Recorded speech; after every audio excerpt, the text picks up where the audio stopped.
तो TGT 2011 के प्रश्नों को ही हम देख रहे हैं, शिल्पी। इसके बाद अब 13 के प्रश्नों को देखेंगे, फिर 21 के प्रश्नों को देखेंगे, फिर यही क्रम हमारा रहेगा। तो चलिए आगे चल रहे हैं भैया। तो ये तो सारी चीज़ें आपको निःशुल्क दी जाएंगी। जो आज टेस्ट हो रहा है, टेस्ट का पेपर आपको PDF में दिया जाएगा। देखिए, सभी टेस्ट का पेपर, जो भी टेस्ट होते हैं, एक बात आप हमारी सुन लीजिए, जो भी टेस्ट होते हैं, सारे टेस्ट का पेपर आपको निःशुल्क दिया जाएगा। टेस्ट का पेपर जो है, सभी टेस्ट का पेपर आपको निःशुल्क दिया जाएगा। टेस्ट का पेपर आपको निःशुल्क दिया जाएगा। टेस्ट का पेपर आपको निःशुल्क दिया जाएगा। दूसरी चीज़, जो भी टॉपिक पढ़ाया जाएगा उसका PDF आपको PDF दिया जाएगा। PDF निःशुल्क दिया जाएगा, लेकिन PDF के लिए आप परेशान नहीं करेंगे।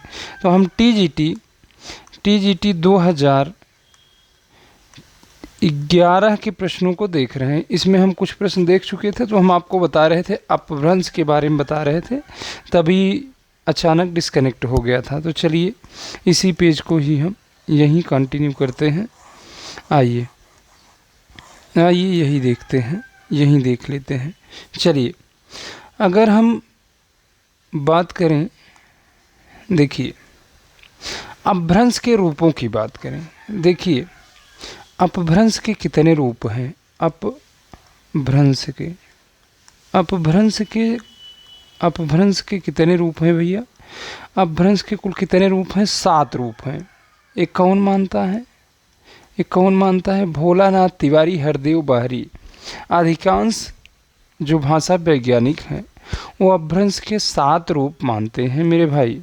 वो अपभ्रंश के कितने रूप को मानते हैं? 7 रूप को मानते हैं। 7 रूप को मानते हैं। कितने रूप को मानते हैं मेरे भाई? 7 रूप को मानते हैं। देखिए, 1 मिनट। अब कौन कौन से 7 रूप होते हैं, पहले आपको ये बता दें, नहीं तो आपको कन्फ्यूजन होगी। देखिए, अपभ्रंश के 7 रूप कौन कौन से हो सकते हैं? देखिए, पहला दूसरा कोई भी ले सकते हैं, कहीं से भी आप क्रम बना, कहीं से शुरू कर दीजिए। देखिए, ब्राचड़ ले लीजिए। ब्राचड़ पहले रूप देख लीजिए, तब उसके बाद, नहीं तो अभी यहीं उल्टा सीधा करेंगे। अपभ्रंश के रूपों की बात करें, अपभ्रंश के 7 रूप, यहाँ से TGT में प्रश्न आता है, 2 हो गया। देखिए, ब्राचड़ के बाद पैसाची हो गया। अब चलिए देखिए, आगे चल रहे हैं, अगले पेज पे चल रहे हैं। देखिए, रुक जाइए, 2 3 4 5 पेज ले लें, नहीं तो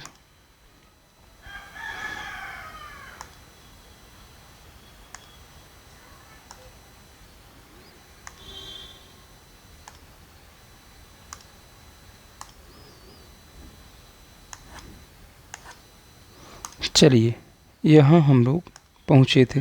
तो अपभ्रंश के कितने रूप होते हैं मेरे भाई? अपभ्रंश के टोटल 7 रूप होते हैं।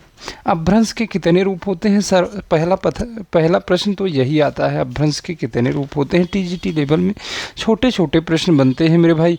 देखिए, अपभ्रंश के कितने रूप होते हैं? तो 7 रूप होते हैं। 7 रूपों का हम पहले नाम लिखेंगे, कौन कौन सा होता है। देखिए, अपभ्रंश के 7 रूप होते हैं। 7 रूपों को हम देखेंगे। चलिए, दो हम देख चुके हैं, तीसरा देख रहे हैं। देखिए, 3 नंबर की बात करें तो मागधी होता है। मागधी। 4 नंबर पे बात करें, महाराष्ट्री।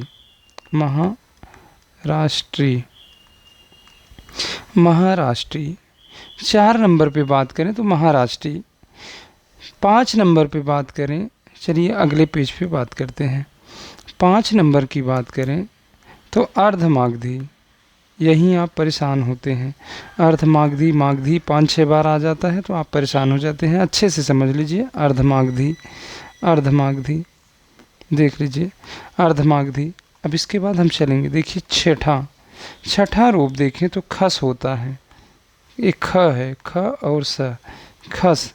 अगले पेज पे चलें तो देखिए सौर सैनी, सातवीं की बात करें तो सौर सौर सैनी, सौर सैनी, इसके आगे आप सौर सैनी अपभ्रंश जोड़ लीजिएगा। सौर सैनी अपभ्रंश, अपभ्रंश सारे अपभ्रंश है, अपभ्रंश, ये सारे अपभ्रंश के रूप हैं, ये सारे अपभ्रंश के रूप हैं। देखिए अब एक एक को देख रहे हैं, 1 मिनट फिर से अच्छे से देख लीजिए, आपको दिक्कत नहीं होना चाहिए मेरे भाई बहन। देखिए हाँ, देखिए अपभ्रंश के कितने रूप होते हैं मेरे प्यारे भाई? अपभ्रंश के 7 रूप होते हैं। अपभ्रंश के कितने रूप होते हैं? तो 7 रूप होते हैं अपभ्रंश के। ये समझ लीजिए प्रश्न बहुत ही सरल आता है और यहीं से प्रश्न आता है, आप अंदर पढ़ पढ़ के परेशान हो जाते हैं। तो अपभ्रंश के कितने रूप होते हैं? 7 रूप होते हैं। अब इनसे कुछ आधुनिक भाषाएं विकसित होती हैं, आधुनिक भाषाएं विकसित होती हैं। देखिए ब्राह्मण से कौन सी भाषा विकसित होती है? ब्राह्मण से सिंधी का विकास होता है, सिंधी का, सिंधी आप जानते हैं, सिंधी का विकास होता है। ब्राह्मण से किसका विकास होता है भैया? सिंधी का विकास होता है। फिर पैसाची से बात करें, पैसाची से दो आधुनिक भाषाओं का विकास होता है, पंजाबी, पंजाबी, पंजाबी, ये प है, प है, प, पंजाबी और लहदा का, लहदा,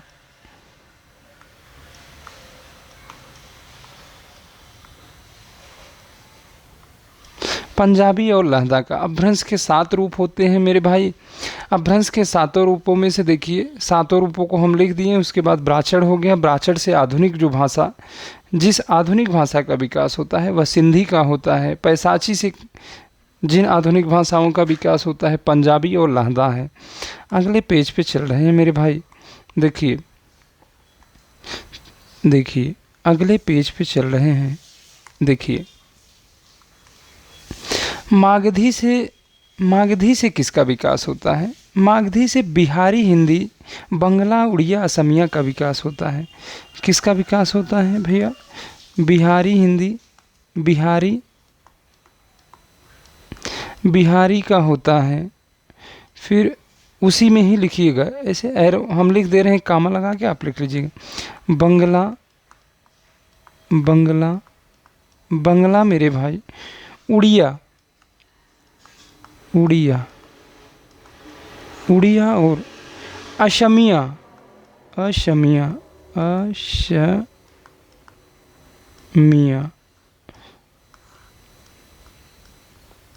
होता क्या है मेरे भाई? सीधा सीधा पूछा जाता है कि मागधी अपभ्रंश से किसका विकास हुआ है या किसका विकास नहीं हुआ है। यही बिहारी, बंगला, उड़िया, असमिया देगा। बिहारी, बंगला, उड़िया, असमिया, इसी से प्रश्न पूछा जाता है, बार बार पूछा जाता है। इन्हीं में से एक हटा देगा, नहीं तो 4 विकल्प कहीं और से लाएगा। एक बिहारी को रखेगा या बंगला को रखेगा, उड़िया को रखेगा, असमिया को। तो मागधी अपभ्रंश से बिहारी, बंगला, उड़िया और असमिया आधुनिक भाषाओं का विकास होता है। महाराष्ट्री की बात करें तो यहाँ मराठी का विकास होता है। मराठी का मेरे भाई, मराठी का विकास होता है। किसका विकास होता है मेरे भाई? मराठी का। अगले पेज पे चल रहे हैं, चलिए अगले पेज पे चल रहे हैं, अब देखते हैं। देखिए अर्धमागधी से किसका विकास होता है? तो अर्धमागधी से पूर्वी हिंदी का विकास होता है। पूर्वी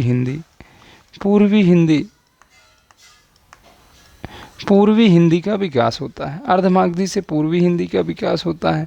अब पूर्वी हिंदी में कौन कौन से आते हैं देख लीजिए। पूर्वी हिंदी में कौन कौन से आते हैं? चलिए पूर्वी हिंदी में कौन कौन से आते हैं? तो इसमें 3 आते हैं, अवधी, बघेली,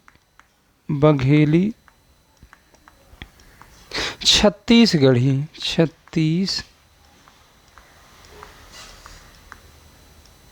एक ढ़ा बना लीजिएगा, छत्तीसगढ़ी बोल रहे हैं आप, लिख लीजिएगा थोड़ा, स्पेस कम होने की वजह से। लिख दें?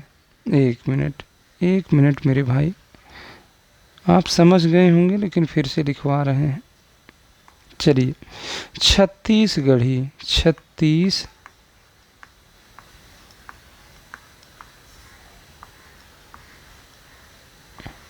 छत्तीसगढ़ी का विकास होता है। अर्धमागधी से पूर्वी हिंदी का विकास होता है। पूर्वी हिंदी में 3 बोलियां आती हैं, तीन भाषाएं, 3 बोलियां आती हैं। कौन कौन सी? अवधी, बघेली, छत्तीसगढ़ी। कौन कौन सी मेरे भाई? अवधी, बघेली। 3 लिख लीजिएगा। कभी कभी पूछा जाता है कितनी बोलियों का विकास हुआ है, तो 3। 1 मिनट, हम ही लिख दें? चलिए, अच्छे से समझ लीजिए, दिक्कत होगी आपको। देखिए, 3। तब प्रश्नों को करवा रहे हैं, प्रश्नों को तब करवाएंगे थोड़ा सा मज़ा आएगा। देखिए, अब आइए आगे चलते हैं। खस की बात करें, खस अपभ्रंश से पहाड़ी हिंदी का विकास होता है। पहाड़ी हिंदी का विकास होता है। पहाड़ी हिंदी में गढ़वाली, कुमाऊनी, मड़ियाली यही आता है, अभी आगे बताएंगे। देखिए, आगे चल रहे हैं भैया। सौर सैनी अपभ्रंश बहुत ज़्यादा इम्पॉर्टेंट है। यहाँ से पूछा जाता है किसका विकास हुआ है, तो सौर सैनी अपभ्रंश की बात करें तो यहाँ से 3 आधुनिक भाषाओं का विकास होता है। एक पश्चिमी हिंदी,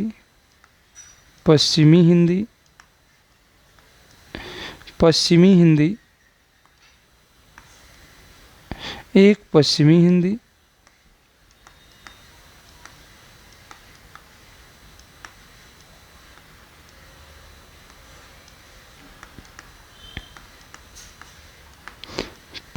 हिंदी, दूसरा मेरे भाई राजस्थानी।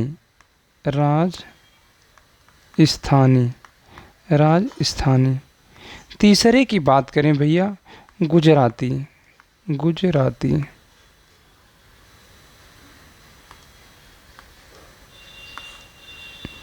तीसरे की बात करें भैया, गुजराती। अपनी कॉपी में लिख लीजिएगा। मैं भाषा विज्ञान तो बहुत अच्छे से आपको पढ़ा दूंगा, पूरे लाइफ में आप नहीं भूलेंगे। तो इसका एक ट्रिक है भैया, देख लीजिए ट्रिक। परागू से मतलब पश्चिमी हिंदी, राजस्थानी, र से राजस्थानी, गु से गुजराती। सौर सैनी अपभ्रंश से 3 आधुनिक भाषाओं का विकास हुआ है। परागू, पश्चिमी हिंदी, राजस्थानी, गुजराती। अब देखिए, सीधा कभी कभी ऑप्शन में 6 अपभ्रंश के 6 रूप किसी बुक में आपको मिलेंगे। तो हम बता रहे हैं कहाँ इधर उधर करता है, किस जगह परिवर्तन करता है। अपभ्रंश के 7 रूप होते हैं। अपभ्रंश के कितने रूप होते हैं मेरे भाई?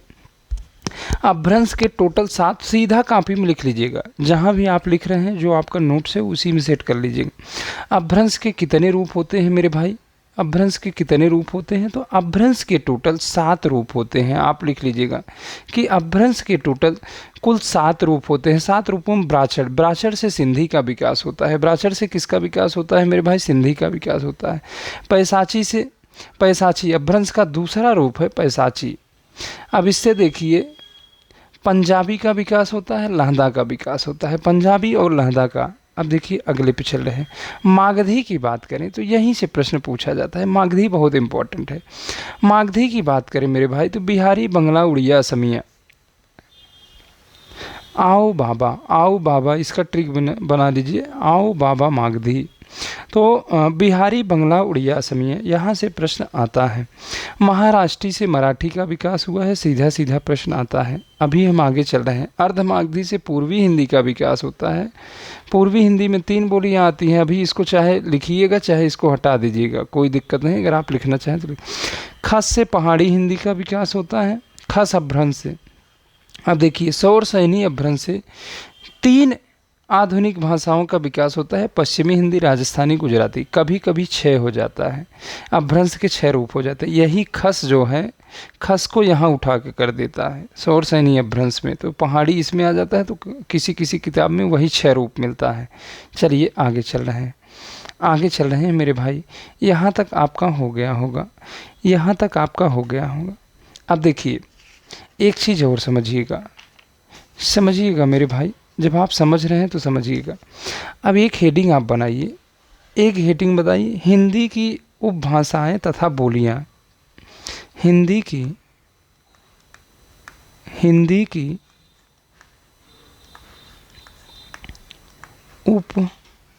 उपभाषाएं तथा बोलियां।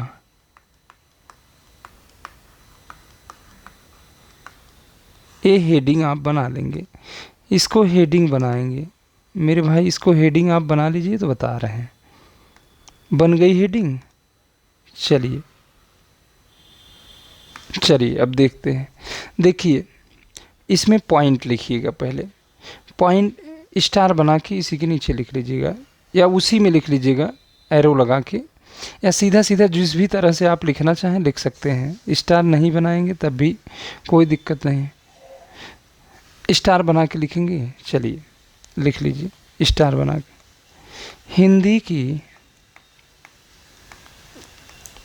हिंदी की कुल 5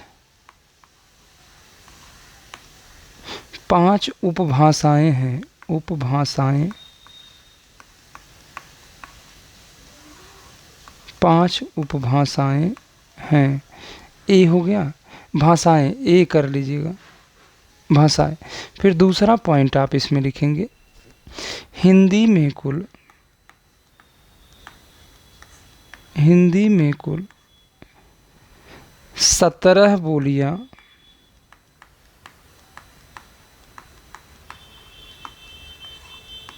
हैं।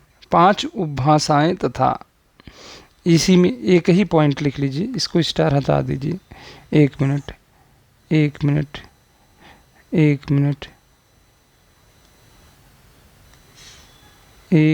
मेरे भाई, एक मिनट इसी में कर ले रहे हैं। हिंदी की कुल 5 उपभाषाएं तथा, इसको हटा देंगे,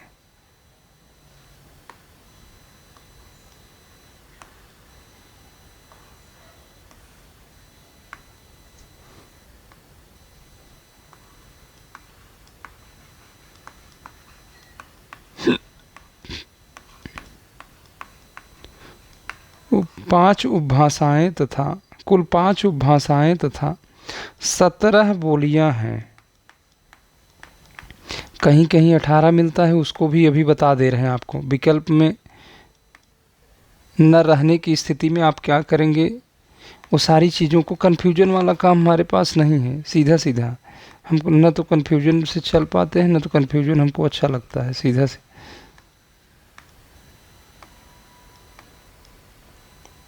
चलिए यहाँ तक आप लिख लिए होंगे, बोलियां हैं। अब आइए अगले पेज पे देखते हैं। 5 उपभाषाएं तथा 17 बोलियों को हम गिन के देखते हैं कौन कौन सी बोलियां हैं 17। अब चलिए 5 उपभाषा, एक तरफ आप लिखेंगे उपभाषा मेरे भाई, उपभाषा या उपभाषाएं, भाषाएं, और दूसरी तरफ लिखेंगे बोलियां। वैसे तो हम ग्राफ के माध्यम से बताएंगे, ग्राफ बनाते जाइएगा, उसी में सेट होता चला जाएगा। देखिए भैया, चलिए एक एक को ले रहे हैं। देखिए अगर हम कोई सा उठा लेते हैं, पहले नंबर पे कोई उठा ले रहे हैं। चलिए पूर्वी हिंदी को उठा ले रहे हैं। ये पूर्वी वह है, पूर्वी हिंदी ये उपभाषा है, पूर्वी हिंदी ये उपभाषा है, पूर्वी हिंदी। अब इससे विकसित बोलियों को देखेंगे, कौन कौन सी बोलियां इससे निकली हैं। तो चलिए कौन कौन सी बोलियां इससे निकली हैं। तो इससे 3 निकली हैं, अवधी, बघेली, छत्तीसगढ़ी। अवधी, बघेली,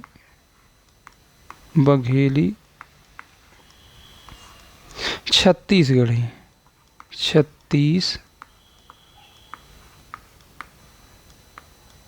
छत्तीसगढ़ी, अवधी, बघेली, छत्तीसगढ़ी। एक हो गया। अब देखिए भैया 5 उपभाषाएं हैं और 17 बोलियां हैं, 18 भी हो जाएंगी। अभी हम गिनवा के दिखा रहे हैं। जिस तरह अपभ्रंश के अभी हमने बताया 6 रूप किसी किसी किताब में मिलता है, लेकिन सर्वमान्य 7 रूप है। अपभ्रंश के सर्वमान्य 7 रूप हैं। आगे चलिए, आप तो पूर्व भाषा विज्ञान लग रहा है पढ़ लेंगे, तो चलिए इसी में देखते हैं। एक पेज ले लें, 1 मिनट, चलिए 1 मिनट।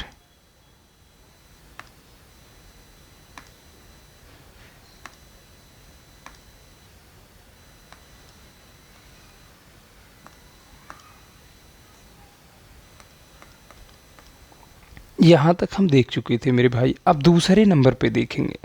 दूसरे नंबर पे क्या देखेंगे? पूर्वी हिंदी के बाद हम बिहारी हिंदी को देखते हैं। बिहारी हिंदी, बिहारी हिंदी, बिहारी हिंदी ये उपभाषा है। बिहारी हिंदी उपभाषा है, दूसरे नंबर पे देख रहे हैं। अब चलिए इसमें देख रहे हैं मेरे भाई, इसमें देख रहे हैं। चलिए बहुत आराम से देखिए, कोई दिक्कत नहीं है। चलिए अब इससे देखते हैं किसका किसका। बिहारी हिंदी से भी 3 का विकास हुआ है, 3 बोलियों का विकास हुआ है। मगही, मगही, उसके बाद मैथिली, मैथिली, मैथिली हो गया। भोजपुरी,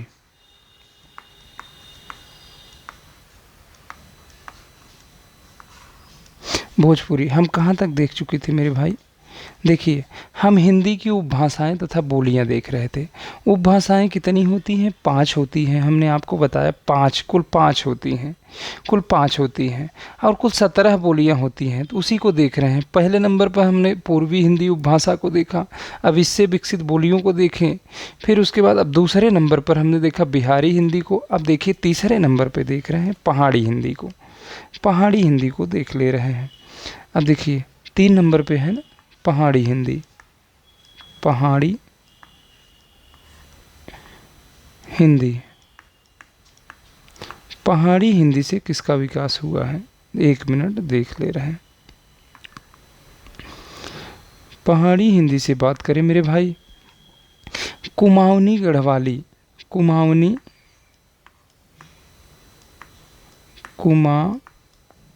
कुमाऊनी, कुमाऊनी और गढ़वाली, गढ़वाली, गढ़,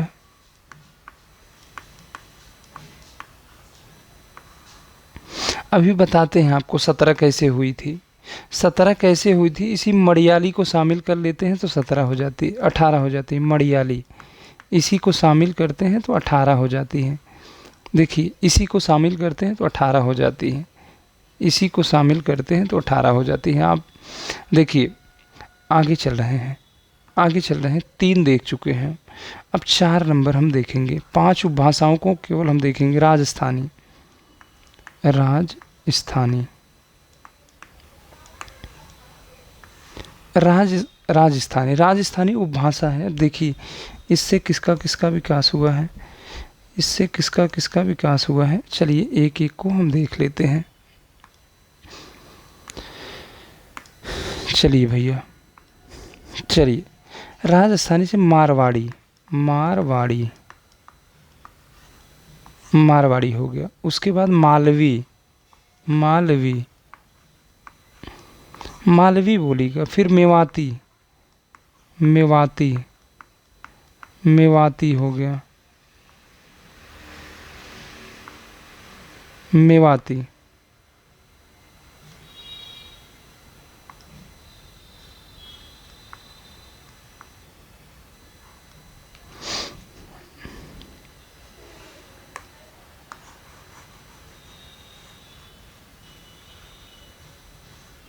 मेवाती,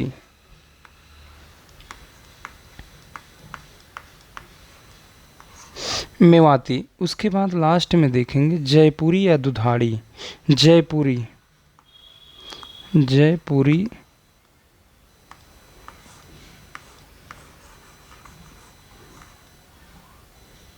जयपुरी,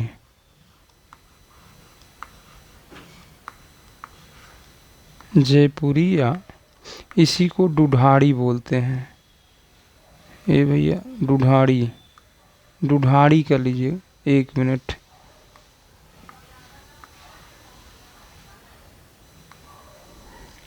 ढूढ़ाड़ी, ढूढ़ाड़ी, ढूढ़ाड़ी, ठीक है। तो अब देखिए एक और बचा है, 5 उपभाषाएं थी ना, 5 उपभाषाएं थी। अब देखिए 5वें नंबर पर पश्चिमी हिंदी, पश्चिमी हिंदी का विकास हुआ है। देखिए पश्चिमी हिंदी, पश्चिमी हिंदी को हम देखेंगे, 1 मिनट। चलिए 5वें नंबर पर देखें तो पश्चिमी हिंदी, पश्चिमी हिंदी, पश्चिमी हिंदी का विकास हुआ है, पश्चिमी हिंदी का विकास हुआ है। पश्चिमी हिंदी का, पश्चिमी हिंदी में देखें तो चलिए देख लीजिए एक एक को। पश्चिमी हिंदी से देखेंगे, इसमें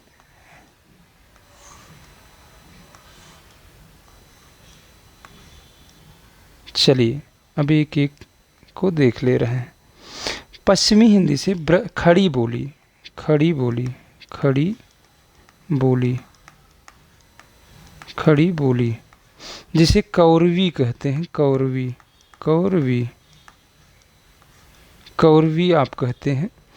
फिर उसके बाद ब्रज भाषा, ब्रज का विकास हुआ है, ब्रज, ब्रज का विकास हुआ है। फिर हरियाणवी, हरियाणवी, हरियाणवी, हरियाणवी लिखा है, 1 मिनट फिर से बना दें।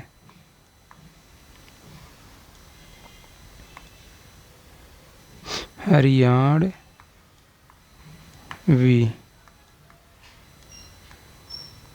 हरियाणवी। उसके बाद बुंदेली,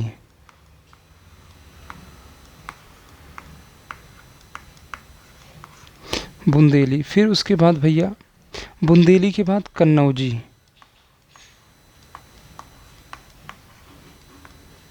एक मिनट,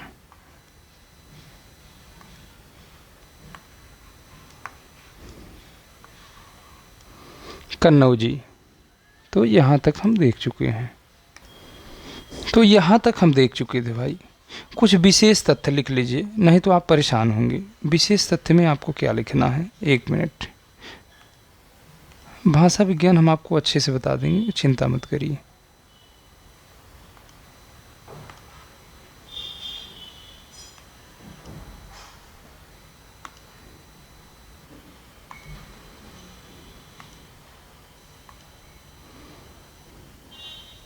चलिए विशेष तथ्य लिख लीजिए।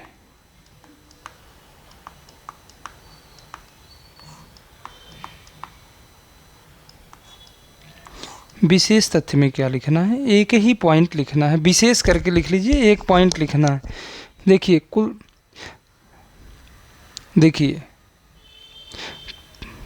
हिंदी में कुल, हिंदी में कुल, हिंदी में कुल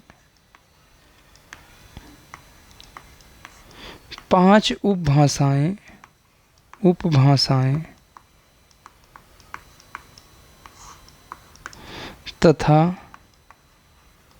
तथा 17 बोलियां हैं, बोलियां हैं। ये आप लिख चुके होंगे। अगला पॉइंट लिखेंगे, इसी में पॉइंट नंबर 2 डाल लीजिए।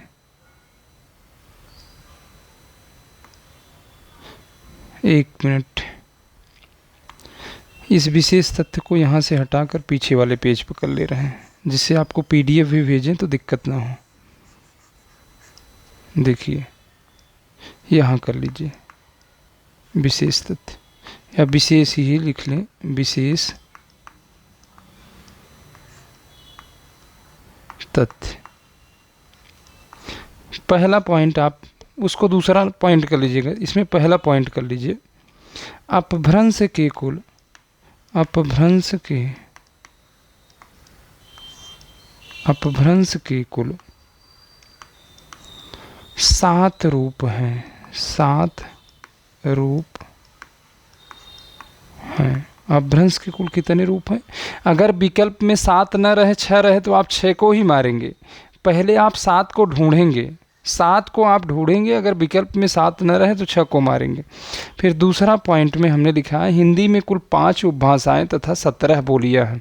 अगर विकल्प में देखिए 17 नहीं है तो आप 18 को मारेंगे, 17 नहीं है तो आप 18 को मारेंगे। चलिए देख लीजिए, गिनवा दें, एक बार फिर से रिवीजन करवा दे रहे हैं। 1 मिनट अच्छे से देख लीजिए, तब प्रश्नों को सॉल्व कर रहे हैं, कहाँ भगे चले जा रहे हैं। अभी समय है आपके पास पर्याप्त, तो कर लीजिए रिवीजन, कोई दिक्कत तो है नहीं, समय तो आपके पास पर्याप्त है ना। अभी वैकेंसी भी नहीं आया, ना कोई विज्ञापन है, ना तो कुछ पता जाता है। सरकार 50,000 रुपये महिलाओं को दे रही है, तो उसका तो चुनाव में वैसे ही काम हो जाएगा, महिलाएं खुश हैं। तो चलिए, अपभ्रंश के कितने रूप होते हैं? तो 7 रूप होते हैं। पहला ब्राचड़, ब्राचड़ से किस आधुनिक भाषा का विकास होता है? सिंधी का। दूसरा पैसाची, पैसाची से पंजाबी और लहंदा का विकास होता है। सीधा सीधा प्रश्न। अपभ्रंश के तीसरे रूप की बात करें तो मागधी होता है। मागधी सबसे ज़्यादा प्रश्न यहीं से आता है, बिहारी बंगला उड़िया असमिया, बिहारी बंगला उड़िया असमिया मागधी से, मागधी से बिहारी बंगला उड़िया असमिया। देखिए, चौथा महाराष्ट्री है मराठी, मराठी का विकास होता है। अर्धमागधी से पूर्वी हिंदी का विकास होता है। सीधा सीधा याद कर लीजिए, पूर्वी हिंदी का विकास। खस से पहाड़ी हिंदी का विकास होता है, खस से पहाड़ी हिंदी का विकास होता है। सौर सैनी अपभ्रंश से 3 आधुनिक भाषाओं का विकास होता है, पश्चिमी हिंदी, राजस्थानी और गुजराती, जिसे परागुट्रिक हम बना लिए थे। अब हिंदी की उपभाषाएं तथा बोलियां। हिंदी की कुल 5 उपभाषाएं तथा 17 बोलियां हैं। विकल्प में अगर 17 नहीं है तो आप 18 को लगाएंगे, सीधा सीधा। अब देखिए, उपभाषाएं, पूर्वी हिंदी ये उपभाषा है, इससे 3 बोलियों का विकास हुआ है, अवधी, बघेली, छत्तीसगढ़ी। पूछा जाता है पूर्वी हिंदी से कितनी बोलियों का विकास हुआ है? 3, 4, 5, 6 ऐसे विकल्प देगा, ऑप्शन देते हैं, तो आप इसको भी याद करेंगे, कितनी बोलियों का विकास हुआ है तो 3। पीडीएफ में हम छूना नहीं चाह रहे हैं, तो चलिए। बिहारी हिंदी से कितनी बोलियों का विकास हुआ है तो 3। पूर्वी हिंदी से 3, बिहारी हिंदी से 3, ये उपभाषाएं हैं 5। बिहारी हिंदी से मगही, मैथिली, भोजपुरी। अब देखिए, पहाड़ी हिंदी से भी यही मड़ियाली को शामिल करते हैं तो 18 हो जाती है। कुमाऊनी, गढ़वाली, मड़ियाली। पहाड़ी हिंदी से प्रश्न नहीं आता जल्दी। चलिए, राजस्थानी से मारवाड़ी, मालवी, मेवाती, जयपुरी, दुधाड़ी। देखिए, पश्चिमी हिंदी से खड़ी बोली, करवी, ब्रजभाषा, हरियाणवी, बुंदेली और कन्नौजी। अब 18 आपको गिनवा रहे हैं कैसे होता है। 17 एक कैसे शामिल करते हैं उसको, 18 होता है। देखिए, कन्नौजी 1, बुंदेली 2, उसके बाद हरियाणवी 3, ब्रज 4, खड़ी बोली 5 यहाँ हो गया, गिन लिए। अब चलिए आगे। जयपुरी 6 हो गया, मेवाती 7, मालवी 8, मारवाड़ी 9 हो गया, 9 यहाँ तक। देखिए, कुमाऊनी और गढ़वाली और मड़ियाली 9, 3, 12 हो गए, 12, 3, 15, 3 यहाँ हो गए, 15। अब देखिए, 15, 3, 18, यही 18 हुए ना भैया। अब 17 कैसे होता है? यही मड़ियाली जो है इसको हटा देते हैं, इसी मड़ियाली को शामिल नहीं करते, इस मड़ियाली को शामिल नहीं करते, इसीलिए मेरे भाई, इसीलिए 17 हो जाती है। किसी किसी किताब में मड़ियाली को शामिल कर लिए हैं, किसी किसी में नहीं शामिल किए हैं, तो 17 आप लगाएंगे, मड़ियाली को एक शामिल कर लेते हैं तो वही 18 हो जाता है। लिखने के लिए आप लिख लेंगे। चलिए, अब हम प्रश्नों को देखेंगे। बहुत देख लिए। देखिए, टेस्ट का आयोजन आज 15 अगस्त तक हमने बताया था। रजिस्ट्रेशन तो कल तक हो गया था, रजिस्ट्रेशन जिनका होना था, तो आज दोपहर 2 बजे देखिए होगा। आपको प्रश्न भेजा जाएगा, एक टेलीग्राम ग्रुप है, उसी में प्रश्न जाएंगे। आप अपने प्रश्नों को सॉल्व करके जो भी होगा आपका रिजल्ट 2-1 दिनों में आपको बताया जाएगा। चलिए आगे। जो नए जुड़े हैं भैया, देखिए चैनल को सब्सक्राइब कर लेंगे, जो भी कुछ होगा, और बाकी सारी चीज़ों को हम बहुत अच्छे से करवा रहे हैं, आपको किसी भी प्रकार की दिक्कत नहीं होनी चाहिए। ये प्रश्न हम देख चुके थे, इनमें से कौन सा जोड़ा सही है? तो इसमें प्री प्रवास हरिऔध का, यहाँ ये सारे प्रश्न हम देख चुके थे, बस तुरंत हम यहाँ से निकल चल रहे हैं। तो कौन सा सही है? केवल विकल्प पे टिक करते हुए निकल चल रहे हैं। 1 मिनट फिर से आप थोड़ा सा देखिए। प्री प्रवास, उसके बाद महाकाव्य भूषण की रचना है तो छत्रसाल दशक। ये सारे प्रश्न हम देख चुके थे। भरत मुनि ने रस सूत्र का विवेचन अपने किस ग्रंथ में किया है? तो नाट्यशास्त्र में। ऑप्शन नंबर बी, आगे चल रहे हैं। अनुभवों के कितने भेद होते हैं? अनुभव 4 प्रकार के होते हैं। सारी चीज़ों को हम देख चुके हैं। वीरों का कैसा हो बसंत, वीर रस है। आगे चल रहे हैं। दुख ही जीवन की कथा रही, इसमें कौन सा रस है? तो इसमें करुण रस है। आगे चल रहे हैं। ये सारे मेरे तो गिरधर गोपाल, इसमें भक्ति रस था। ये हम देख चुके थे। भक्ति रस विकल्प में नहीं था, इसमें आप भक्ति रस लिख लेंगे। भक्ति रस, भक्ति रस। सोच रहे हैं कि एक ही ये PDF जब डालेंगे तो आपका काम हो जाएगा। भक्ति रस हो गया। अब चलिए आगे चल रहे हैं।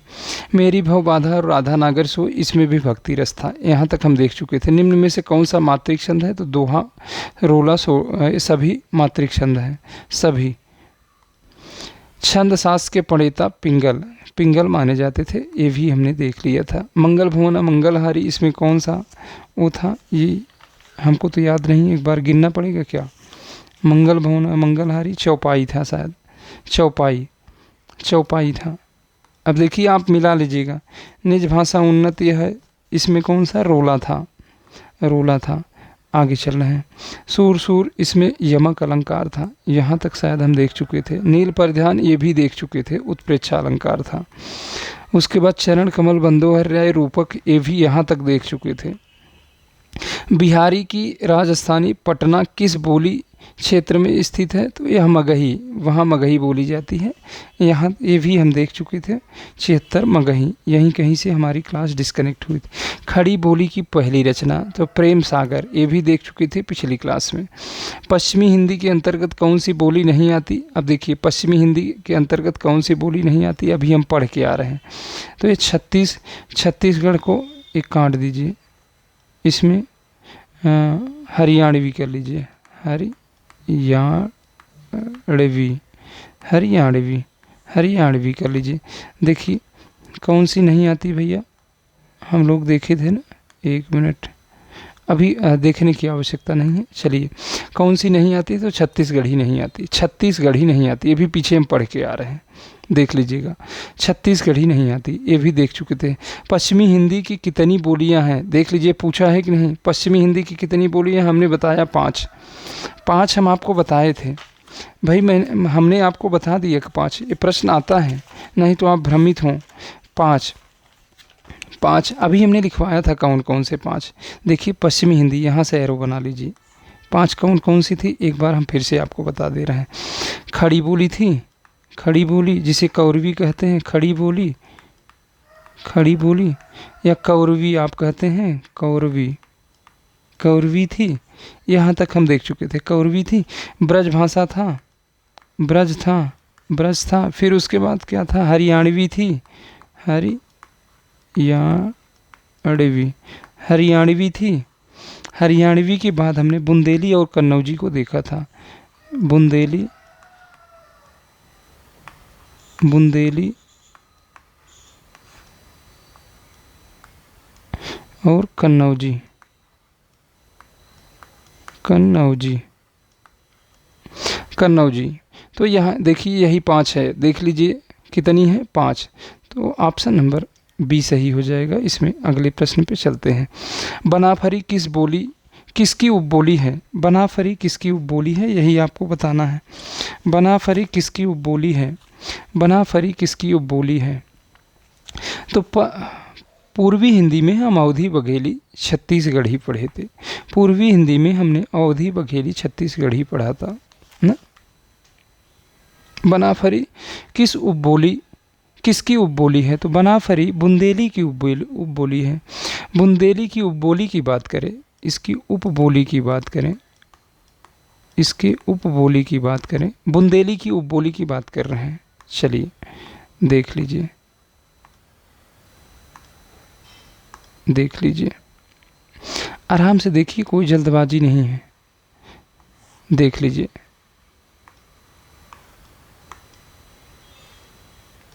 चलिए देखिए, लिखिए। बुंदेली की उपबोली की बात कर रहे हैं, तो इसमें बनाफरी तो आती है। बना, अगले पेज पे ले लें क्या? 1 मिनट, यहाँ सब मिक्स हो जाएगा। एक पेज ले रहे हैं, तो इसमें ऑप्शन नंबर ए सही हो जाएगा। ऑप्शन नंबर ए को सही कर लीजिएगा। ऑप्शन नंबर कौन सा सही हो जाएगा? ए। अब पेज लेके हम देख रहे हैं।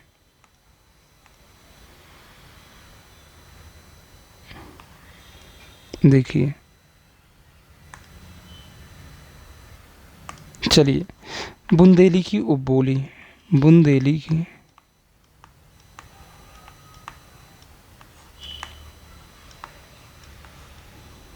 उपबोली,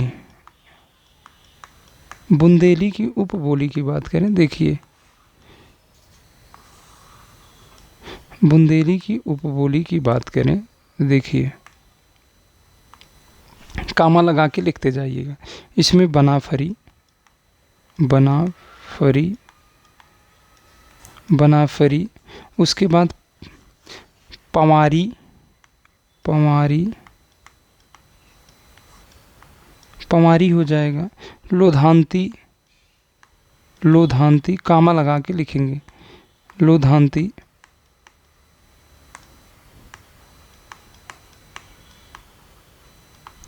लोधांती, ऊपर बिंदी रहेगा, लोधांती, लोधांती है। राठी, राठी, उसके बाद कुंडरी,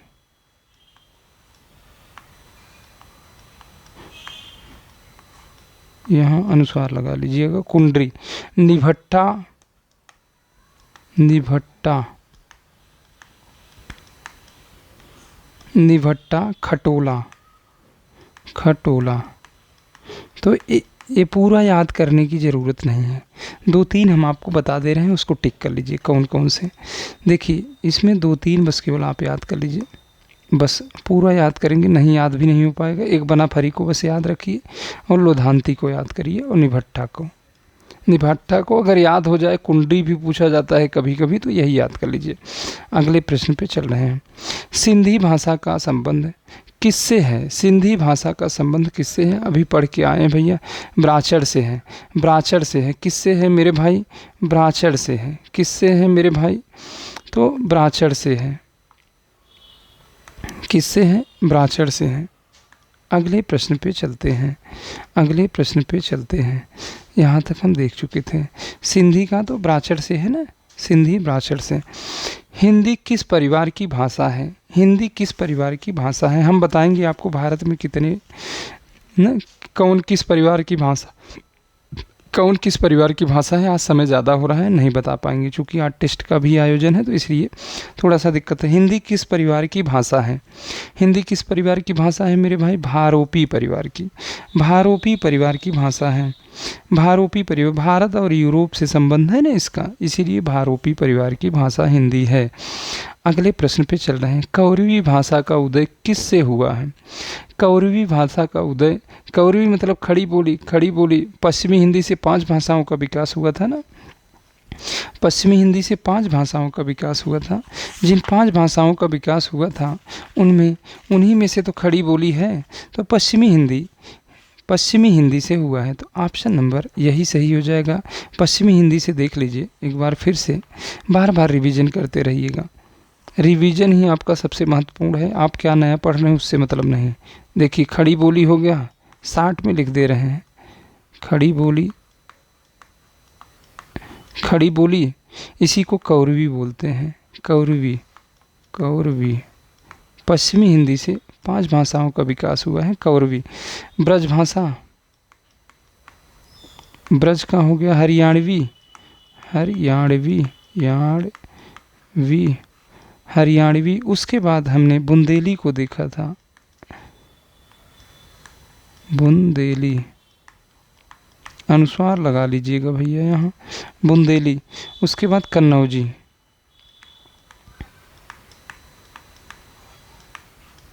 यही तो देखा था भैया, कन्नौजी, कन्नौजो नहीं, कन्नौजी।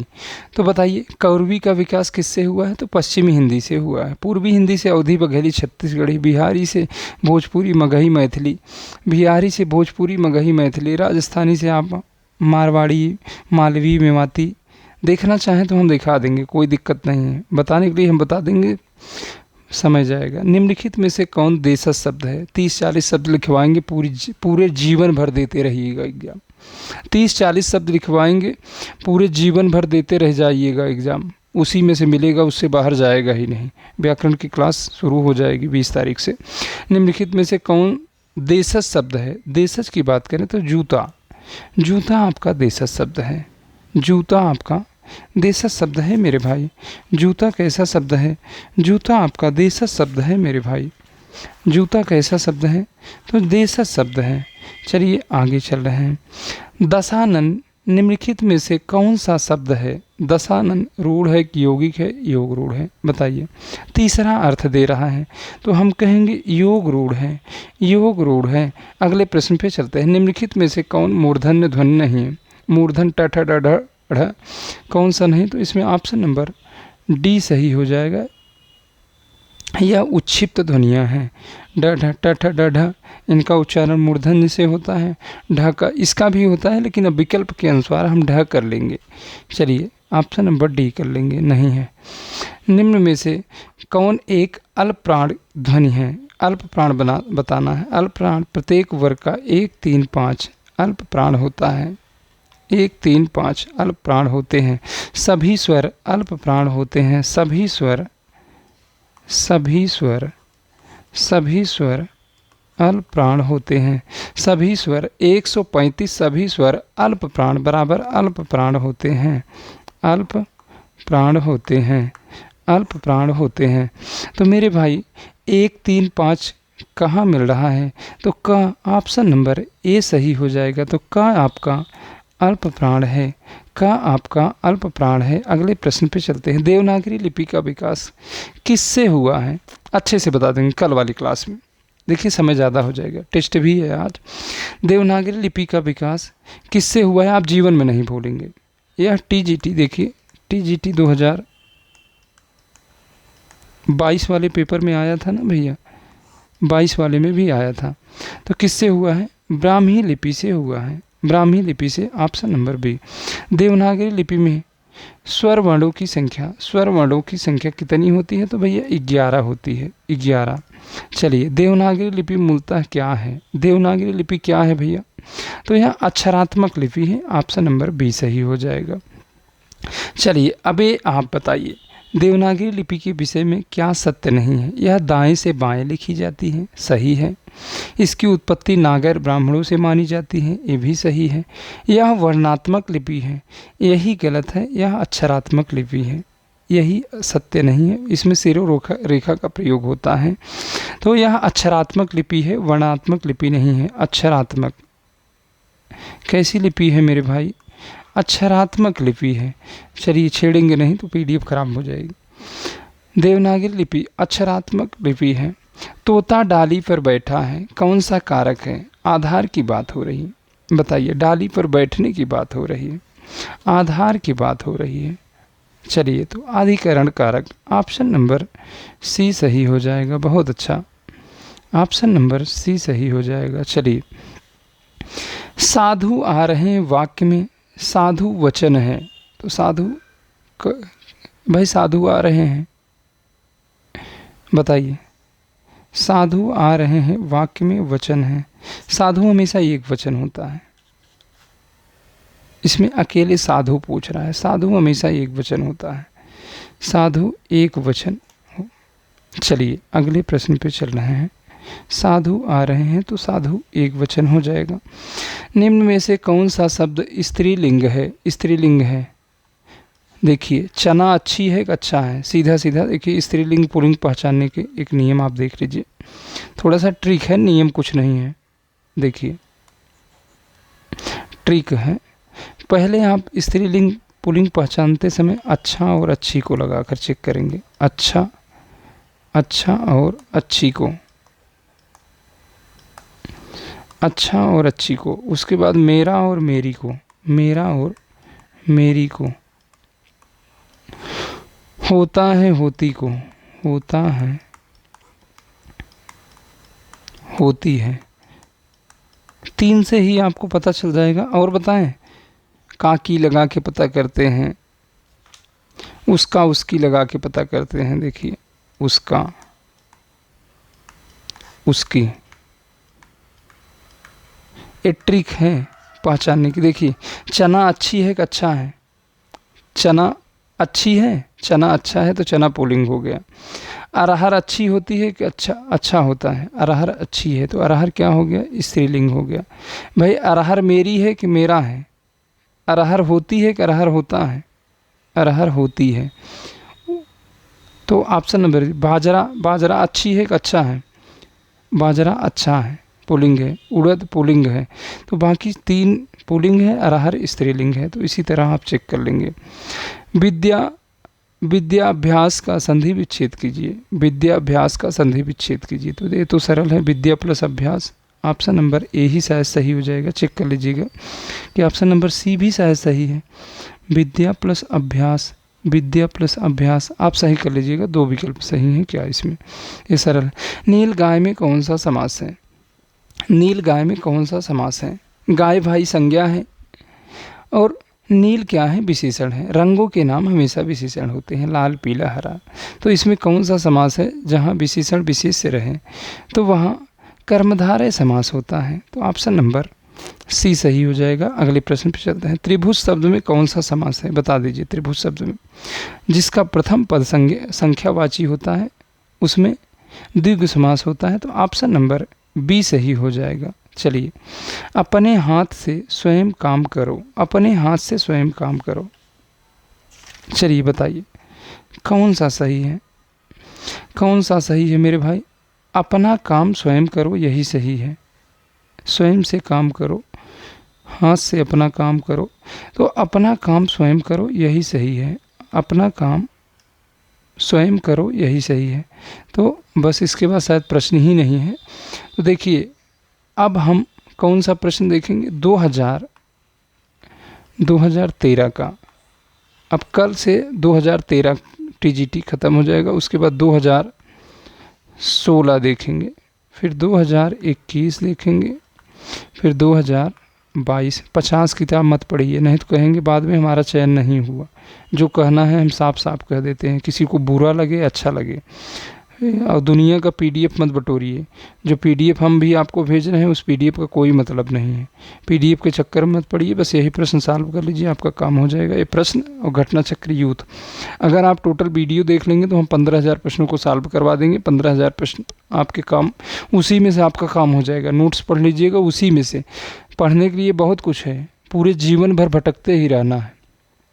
जिनका चयन रुकता है आप भी करेंगे। 120 प्रश्न आएगा, अगर 90 प्रश्न विषय से आ रहा है तो 60-70 प्रश्न आप भी करेंगे। बस 2 ही 4 प्रश्नों से आपका चयन रुकता है, जो आप भटकते हैं, जो आप भटक के आते हैं, अपने दिमाग का संतुलन नहीं बनाते। आप घूम घूम के आते हैं फालतू पीडीएफ के चक्कर में, किसी उल्टा सीधा कोचिंग में जाकर वहाँ कुछ इधर उधर की बातें सुनकर आते हैं। तो ऐसा मत करिए भाई, बाजारवाद है, सब धनार्जन के लिए बैठे हैं, आपके फ़ायदे के लिए नहीं बैठे हैं। अगर कोई यहाँ आया है दूर दराज से या कहीं से कोचिंग खोला है तो किस लिए खोला भैया, अभी हम ही खोले हैं। तो आपसे धनार्जन तो हम नहीं कर रहे हैं, हमारा एक एस टेक्निकल अड्डा चैनल है, मनोरंजन के लिए करते हैं। तो अभी हमारा क्या उद्देश्य है, धनार्जन ही उद्देश्य है ना। लोगों का क्या उद्देश्य है, धन को ही अर्जित करना उद्देश्य है। तो आपका फ़ायदा वो नहीं देखेंगे। अगर फ्री टेस्ट करवा रहे हैं तो उसके पीछे आपसे वो कमाते हैं। 2 4 5 एडमिशन हो गया तो 1,000 रुपये का A4 साइज पेपर लेके फ्री टेस्ट करवा दिए, तो आप सोचते हैं कि वहाँ फ्री में टेस्ट हो रहा है। तो ऐसा कुछ भी नहीं है, बस वो धनार्जन उनका उद्देश्य है, आपको इधर उधर की बातें बताएंगे। अब जब आप कहेंगे कि ये चीज़ हमको अच्छे से समझा दीजिए, अगर समझा देंगे तो हमें बताना। उनका उद्देश्य है कोर्स पूरा करना, अगली बैच फिर से पुनः चालू करें, कब ये वाली ख़त्म हो जाए अगली चालू करें, तो उनका यही उद्देश्य होता है। तो आज के लिए बस इतना ही। टेस्ट में आइएगा। देखिए जो नए हैं क्लास से जुड़ने के लिए इस पे मैसेज करिए 70 68 62 0242। कंटेंट की क्लास यूट्यूब पे नहीं चलती है। 70 68 62 0242। कंटेंट की क्लास हम टेलीग्राम पे ही लेते हैं। कंटेंट की क्लास हम टेलीग्राम पे लेंगे, यूट्यूब पे नहीं होगी। जो भी चीज़ें हैं हम बस आप साफ बता दे रहे हैं, यूट्यूब पे नहीं होगी। अगर हो गई तो भाई ये आपके लिए तो फ़ायदेमंद है, अगर हो गई तो समझ लीजिए कि आपकी बल्ले बल्ले हैं। लेकिन ऐसा होगा नहीं कि यूट्यूब पे क्लास हो, वहीं टेलीग्राम पे होगा, वहीं जुड़िएगा, अच्छे से वहीं सारी चीज़ों को सीखेंगे। क्लास से जुड़ने के लिए आप इसी नंबर पे मैसेज करेंगे, ठीक है। जो नए हैं वो चैनल को सब्सक्राइब भी कर लेंगे। चलिए, तो आज के लिए बस